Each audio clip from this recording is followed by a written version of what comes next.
Hello and welcome to this Altus Group webinar. Welcome to the Altusverse. Um, Good to see everyone who's joined us today for our multifamily modeling and underwriting through the Forbury Excel add-in. It's great to see we've got a good amount of our audience from our April webinar that I also hosted, but we've also got some new names and faces within the audience. So what we'll do today is give just a high-level quick recap of the Forbury platform, what it does, what it's capable of. And then what I'll be doing is going into a demo of the platform itself. We'll go through the Forbury model tab by tab. I'll show you the inputs that are available, the outputs and calculations that come out on the other side to support your multifamily acquisition modeling. So my name is Jessica Sullivan. Let me go ahead and move us to the next slide. I am a subject matter expert or a product expert at Altus Group. I've been with the company 11 years now. And just a couple of housekeeping items that I'm going to cover here as we get kicked off. Everyone on the line is muted automatically, so don't worry, you won't come through, especially if you're watching this on the go or from your phone. Don't worry about, fat fingering anything. This session is also being recorded.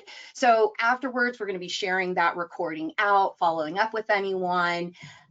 You can feel free to submit any questions that come up throughout the demo or this kind of initial introductory session through the, there's a Q&A function that you've got within the GoToWebinar panel. So feel free to send those questions through. If we've got time at the end, I'll try and cover as many as I can that do come through. But let's go ahead and get into it. I am actually going to be launching a poll question for you guys. Or I say I, but I do have a Robin to my Batman.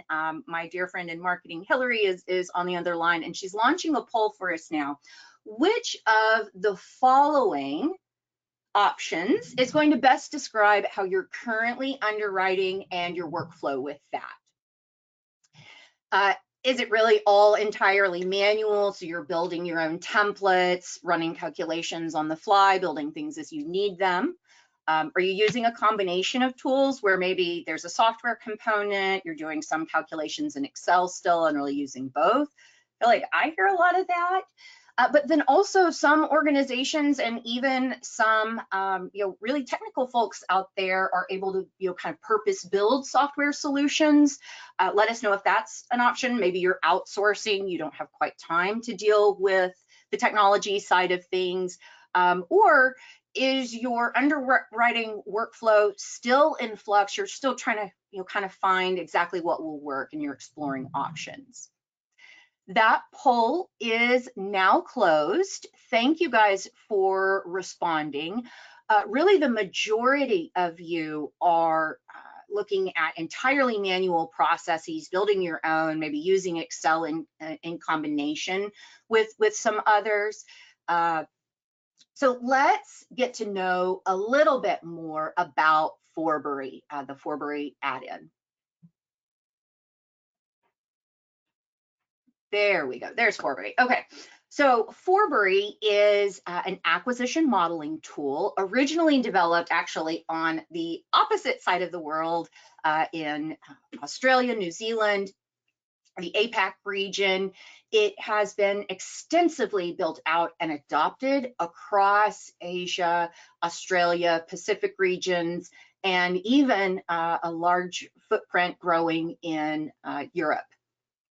And so as Forbury came into the Altus Group fold or family of technologies, we are now launching in North America with modeling capabilities specifically for multifamily or multifamily adjacent style properties.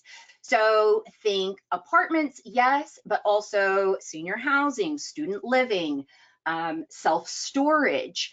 anything that you're looking at modeling, maybe on a unit type or unit by unit basis, you can use Forbury to model cash flows, look at return metrics, perform sensitivity analysis, and it is really being tailor-made for the Americas, Canada, and the US. For investors, brokers, lenders, anyone who's looking to maybe supercharge, I don't know, I don't want to be facetious, but if you really want to have a standardized calculation engine behind you with the flexibility of Excel, which can be the limitation of a standardized software solution, then Forbury could be a really great option for you. So I'm not going to spend too much time on some of our stats. I'll let you go back and hit pause if that is interesting to you. But I will just say, you know, across the board, we were seeing some challenges in the market where, you know, Excel templates are, and I have experience myself with this, they can be tricky to manage sometimes. If you send them out, they can break. They can be error prone. It can be hard to find what certain calculations are tying to. And if you're not the person that built the model or the person that learned the model to a T, it can be hard to see what's been accounted for, what has been captured, what are we basing these metrics on. And with all that manual entry, it does become time consuming. You introduce that risk of human error, that fat finger. I'm guilty of it myself. And then as far as reporting, you're really just limited as to what you can come up with yourself.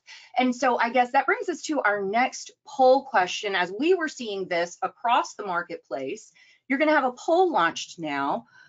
Where do you see the greatest opportunity for you to improve your current underwriting process? Are you looking to reduce that manual input? I noticed, you know, almost 60% of you are doing that. Are you trying to start to introduce more scenario flexibility or what if analysis? Do you need maybe a boost in confidence on ensuring your calculations and results are 100% accurate? Are you looking to include more reporting, more collaboration with stakeholders? So go ahead and give us your answers there. We'll collect those responses. That poll has closed, and I see a lot of us want to talk about, over half, 53% of us want to talk a little bit more about scenario flexibility. So I will certainly touch on the scenario management capabilities. We will definitely get into, you know, standardized calculations, the reports that are going to be produced on the other side. So let me go ahead and I'm just conscious of time. We've got about 20 minutes left together, I believe. Again, this slide really covers off some of the basics of the solution that we've already talked about at a high level and we're about to get into. It's a connected model. It is the Forbury add-in is going to give you kind of that, I would say, the features of modern software, like the ability to import data, right? You've got a rent roll importer, you've got a tenancy importer, you can easily share files. Anybody can open an Excel model. You don't have to have the add-in to be able to see what's been entered and calculated. You can even, you know, start to set up and your own calculations around these base models and include that in your own, you know, templates to be able to produce out consistently. So let's go ahead and look at the solution itself. As I go into the Forbury add-in, I'm just going to go off camera. Let me make sure I'm hitting the right buttons here. And I'm going to move out of that Excel, not Excel, I'm moving into Excel, I should say, and out of PowerPoint. So we are now looking at the Forbury add-in with a Forbury model open. As of, and this is not new as of today. I do have some new as of today updates about Forbury, but what I will say is as of very recently, so just the prior version, we are running Forbury off the Argus calculation engines, which means that you do have that standardized calc engine behind the model. So it's going to improve the integrity, the performance of the calculations that you're seeing, the ability to share the model out. And so if anyone is looking to use both Argus Enterprise and Forbury together, I will mention that there is an export feature that is going to allow you to export to Argus Enterprise. So if you have set your model up in Forbury, when you pull it in through Argus Enterprise, we would see that being tied out to the dollar, as long as you don't change any inputs between the two. Now you will notice all my activity, well, I shouldn't say all, a lot of my activity is going to be captured through this add-in off to the right-hand side where you can see my mouse. And I'll keep going back to that home icon down at the bottom of the add-in. This is going to return me to my menu where I have the ability to run the model. That's going to be important to do anytime I make changes and I want to see reports, calculations updated. I'm going to run the model with that big gold button. A few options here, some help options, but really we're focused on things like the model tools where we have both a rent roll and expense import that can import from both Excel and PDF.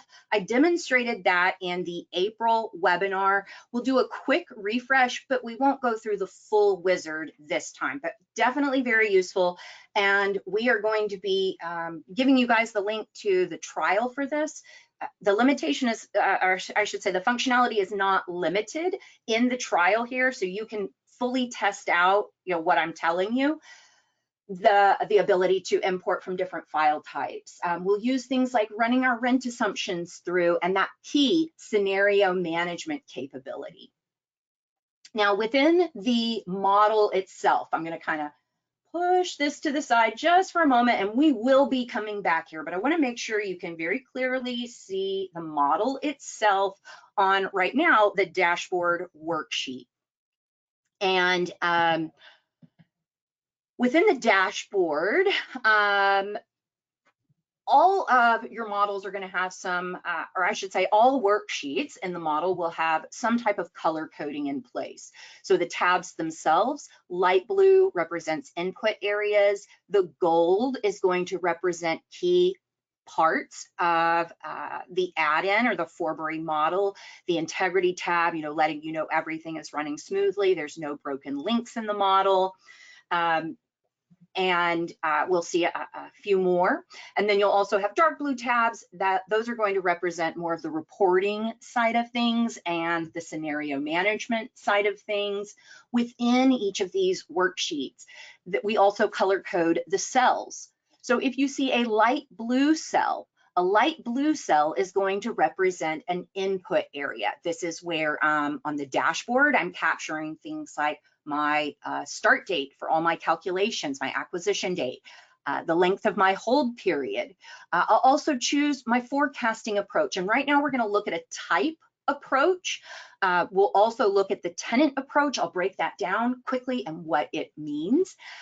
But before we get into rent roll and rent roll updates, I did want to mention there are really a very few number of required inputs in order to get your very first model running. So we talked about the acquisition date, we talked about the hold period. You'll need that. In order to generate yields and returns, we have to know the entry and the exit price. These are actually drop downs within the model. So rather than you having to come up with the calculation, the model is running the calculation based on what you're selecting for your valuation approach. In this case, I've got a specific purchase price override, and that's just going to ignore anything I might have in any other cell in this particular column. So it is aligned to the column here, entry and exit. Down below, I have a couple of entry costs just demonstrating you have the ability to enter closing costs both as a percentage amount and as a dollar amount. So I've got a couple of different inputs here. You can enter exit costs as a percentage. And on this particular worksheet, this is actually the only inputs you need to get started. In order to run a model, we would just have to update our rent roll information. And we're going to talk about that very shortly. Before we do, I did want to mention we have a growth tab, which is where you're going to build out any kind of growth rates for your rent, for your expenses. We have specialized line items for real estate taxes and insurance if you want to layer in that level of detail.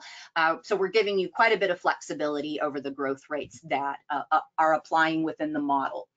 By default, when you first launch a Forbury model, the growth rate or the growth profile, I should say, that's applied everywhere is the default. So if I want my rent revenue to increase by my rent growth amount, I would need to select that. And there's going to be a drop-down menu in our rent area to make that update.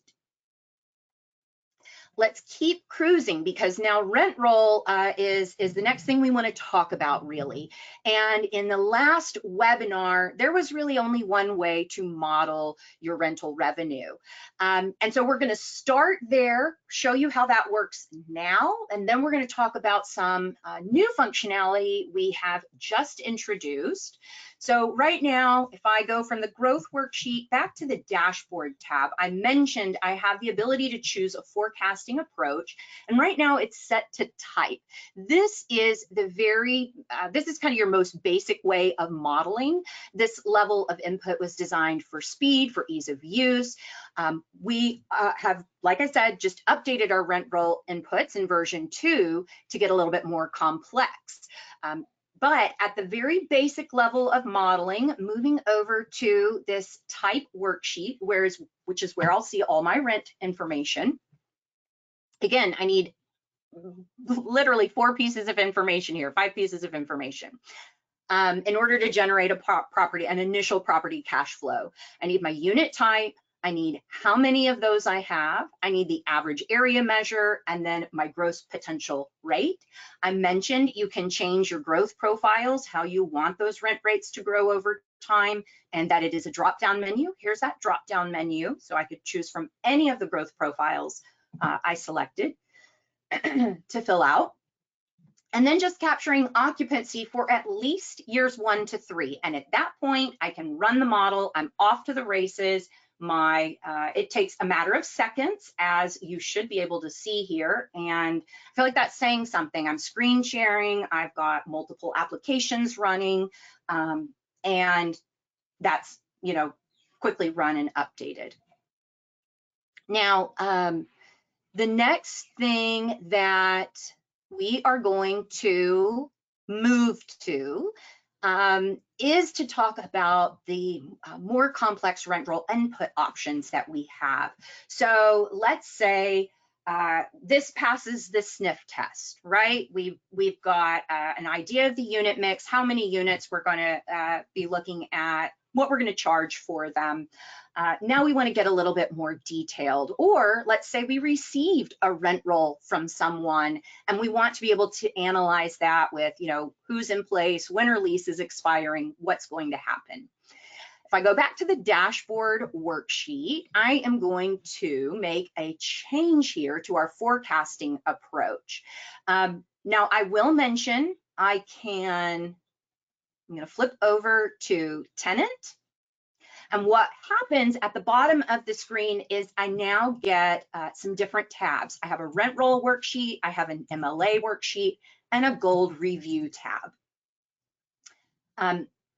On the rent roll worksheet, this is where you can get that detailed rent roll input, any kind of base assumptions for the asset here, define all your different types of units.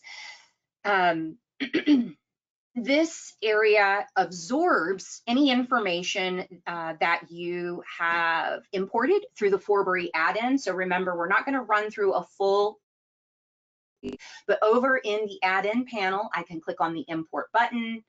I can determine that I'm going to use my tenancy importer option, and then I would just bring that file over. I can click to add, and again, it will absorb either PDF or Excel rent roll data. Now, I've already got my rent roll completed here, so we'll just go back to the main screen of the add-in, returning to the rent roll worksheet. After I've captured all of my units, I will get a summary of those units below in the rent roll summary. And then I would be able to move over to the MLA's worksheet. And before I go too far, let me just quickly mention, I'm entering my unit type, how I'm identifying them, if there's a tenant name in place, and I can add comments. But then again, some of those items that we saw from the type option previously, I'm entering an area measure. What am I charging for rent versus what is the market rent for that unit?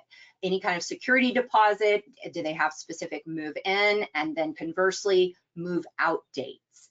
And if there are move out dates, right, that leads naturally to that MLA approach. You can model out market leasing assumptions, kind of similar to how you would for a commercial property. This is a little bit more of a detailed modeling approach for rental revenue, you know, getting quite specific.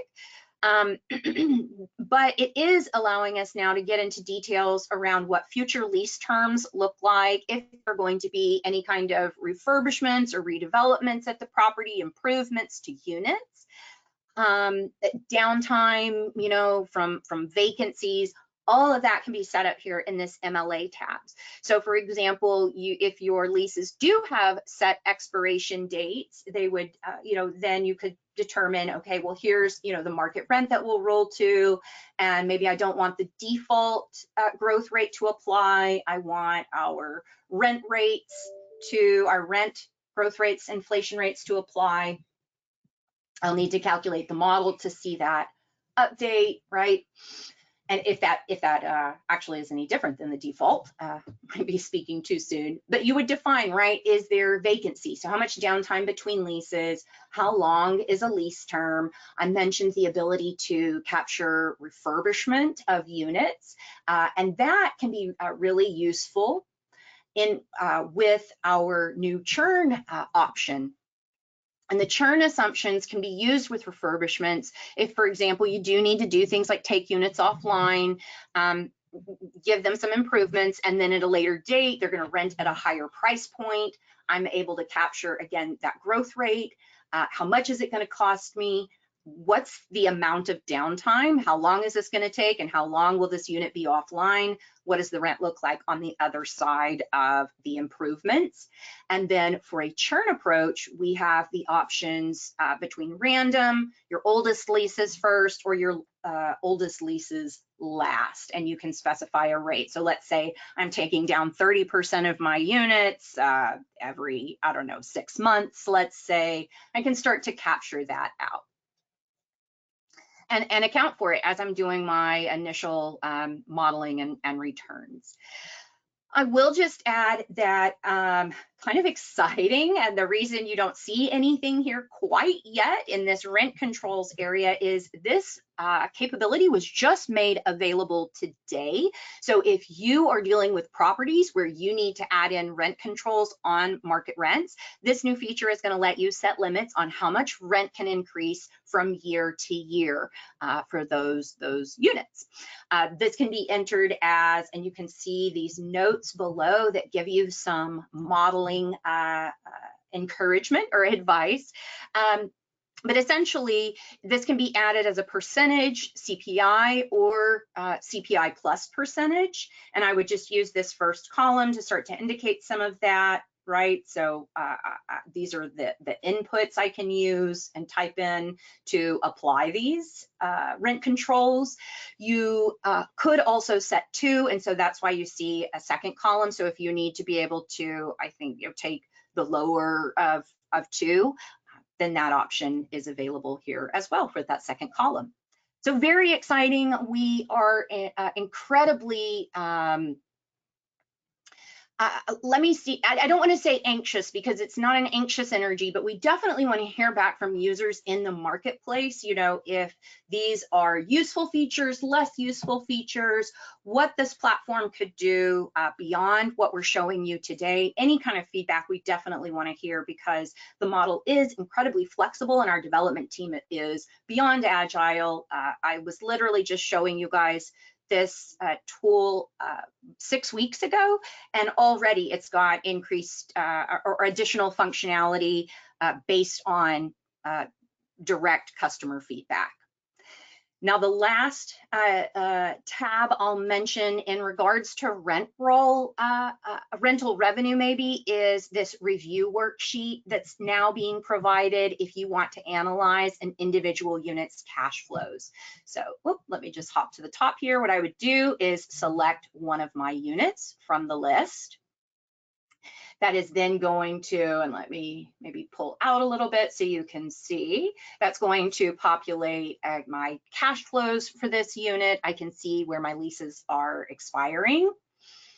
So there's my monthly cash flow across.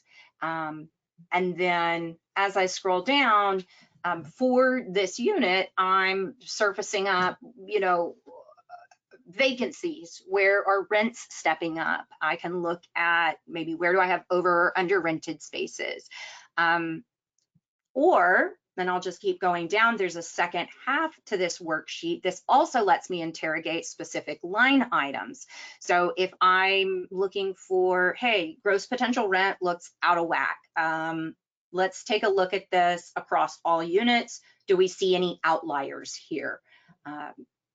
So really giving you the ability to interrogate a file if you need to get into that more detailed review. I'll just quickly mention, guys, because we are, there's so much to show you and so little time, right? I'm going to keep scrolling across. Other income, still here. We're giving you a car parking miscellaneous item already. But, you know, signage, vending machines, laundry, parking, whatever you've got, you have inputs and growth rates you can apply. The expenses tab still there. Remember, you've got that expense importer. We talked about that in the webinar in April. So please go back. It's on YouTube. You can rewatch if you'd like to revisit. But this is where you would build out all of your operating expenses for the property, how you are accounting for those. And then if there are any non-operating expenses either, and definitely make use of that expense importer. So if you've got a T12 in Excel or PDF format, again, we can pull that through. I promise it works. Get the trial. Let's see. CapEx, just as a recap, I think we covered this before, but you've got both a scheduled allocation up here at the top where you indicate when does the CapEx begin, for how long, what's the amount, if it's going to be included in your acquisition costs, or if you want to include the CapEx in the loan to cost calculation. Below, you also have an annual input, and these are additive, so you don't need to repeat anything, but you do have the two options for how you want to capture any kind of capital expenditures for the property. The finance worksheet does have some updates, so this will be our last stop before we head over to scenario management.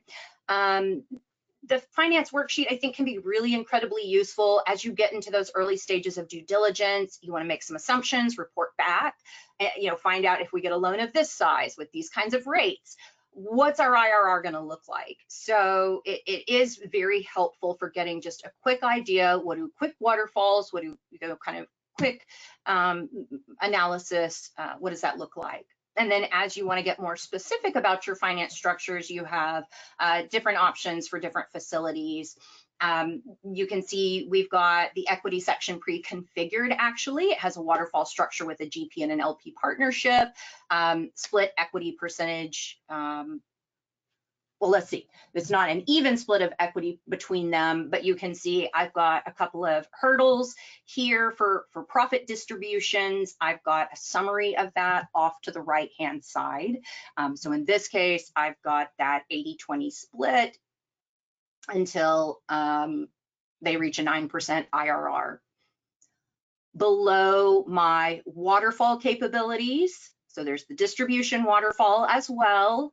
You'll definitely want to go through, model that out, take a look at how it's calculating out for you. But we do also have a debt facility. You can enter it as an interest-only debt facility if you'd like. Here I have a debt set up as 50% loan to value with a 6.3% interest rate. One of our newer features is now how you want to calculate the repayment schedule for that interest rate. So annual percentage rate is one option I think we typically see in the US versus the effective annual rate that I think we typically see in Canada. So ability to accommodate both markets there. And that would just, like I said, update your repayment profile. Maybe last thing I'll mention on this finance sheet, so let me keep scrolling. And I know, guys, I'm going a little bit long here, but our very next thing to talk about is scenario management. So hang in there with me if you've got a few extra minutes on your lunch break or in your afternoon. But I did want to say that this is really hot off the presses. We now have the ability to include a junior facility loan. Like, for example, if you have a bridge loan for your CapEx projects or new developments. And so that is brand spanking new functionality released literally today. So in just a moment, we'll get to that trial link. We'll share it through in the chat as well, so you can get there. I'll just, as a recap, once you have run through everything, remember you run your model and you'll get a notification at the top of the screen via a gold bar if your model is out of date from any inputs. And once you run that through, you'll see your key metrics within the add-in update. You will get values running through in your monthly cash flow. So your MCF, your monthly cash flow, your QCF, your quarterly cash flow, and your ACF, your annual cash flow, all containing similar things, but just, giving you the different print cadences or report cadences, I should say. Remember, you've got a charts tab worksheet still. It has report ready standard charts. They're all driven by your model and scenarios. So actually, I was just getting started with an upside scenario ahead of our session today, and I hadn't quite made any changes yet. But let's go back to that add-in off to the right-hand side. And in order to create any new scenarios, what will happen is you will start, let me adjust the view here. Within Forbury, you will start within a base scenario. And right now, I'm currently in the upside. So if I just want to go back to my base, I would be able to switch back to that here and reload it. I think I'm just having a little problem with the view. But this would allow me to do, once I make my adjustments, so let's say, well, have I made this change? I think I did. I would need to do I would need to go through and make updates within my upside case. But once I've made those updates, that would then give me a side-by-side comparison between these two versions of the model. This is going to give me that side-by-side comparisons. I get key metrics like my exit items, NOI, my capitalized amounts, my IRRs, my asset multiples, all of that being compared side by side here. So I can see where a different scenario would impact any piece of the project. So guys, I want to wrap this up today and thank you all for joining me as we go through the Forbury model capabilities. One, as well, I'll just say we're going to start winding down, but I'm going to get to questions before we log off. So if you got to go, you got to go, but stick around if you've got questions. I'm going to take those. Before I take questions, though, one last poll for the audience. So based on what I've taken you through today, which of the following items are you most interested in looking at, digging into a little bit further? Because we want to, connect with you, see what it can do with you. We want to know what it might be able to do for you if it can't, based on what you've seen today, or even if it can. Again, we want to hear from you. So do you want to see a deeper dive? I'd be happy to go into it in a one-on-one conversation. I have a colleague, a couple of colleagues, David Nardella and Preston Ludwig, who are Forbury experts themselves. So we'd be happy to take you into a deeper dive if you're interested in that. Would you like to see some more real-world use cases, webinars like this? Templates or examples? Do you need some pricing based on what you've seen today? Do you want to get that free trial? Or, based on what you saw today, you're still not quite convinced? Thank you guys so much for answering that last poll. I am going to start looking in the Q&A to see if we have any questions. You can see I have a web link up if you are just ready to rock and roll with a trial, and you don't want to wait for somebody to call you back. You're more of a do-it-yourself kind of person. Got that link for you. I'm just checking in if we have, so let me find the questions. And I do see we have some. I'm just having a little bit of a view. Oh, we've got quite a few questions, actually. So, Hillary, I don't know if you can hear me. If you're standing by, can you send some of these to me directly? It's a little bit hard to see in the GoToWebinar chat. Having a little bit of visibility. How about I just read them to you? Oh, even better. Just a couple. I've tried to respond to as many as I can, and also we'll reach out to everyone after the webinar. Okay, let's see. From the office residential angle, how can this tool help? Can it factor in construction costs, timing, etc.? That is a fantastic question. Current functionality cannot. However, our next release is targeting ground up development. So very soon, yes, it will. And you have to run it every time you change an assumption. Yes, so that is something to make note of. When you want to go to the reports and look at any of the cash flows, any of your returns, and base decisions off of that, do make sure you are running the model. And again, it gives you a warning up at the top of the screen. You'll get a gold bar and it'll say you need to run the model now. Good question. This is a good question also. Does Forbury come with Argus, or is it entirely separate, requiring different license or bundled? So I think this is currently a very interesting time for Forbury and Argus. It is early days with Forbury. And I do believe, I don't want to speak out of turn, but I do believe we are open to some kind of bundles. I don't know that there's anything nailed down around that, but I know that the conversations can certainly be had. Awesome. That's about it. So I'll let you close it out. Oh, thank you guys so much. Hillary, thank you for joining me today. And thank you to the audience as well, participating. We'll get this recording out to you guys shortly. Have a wonderful rest of your Wednesday. Bye.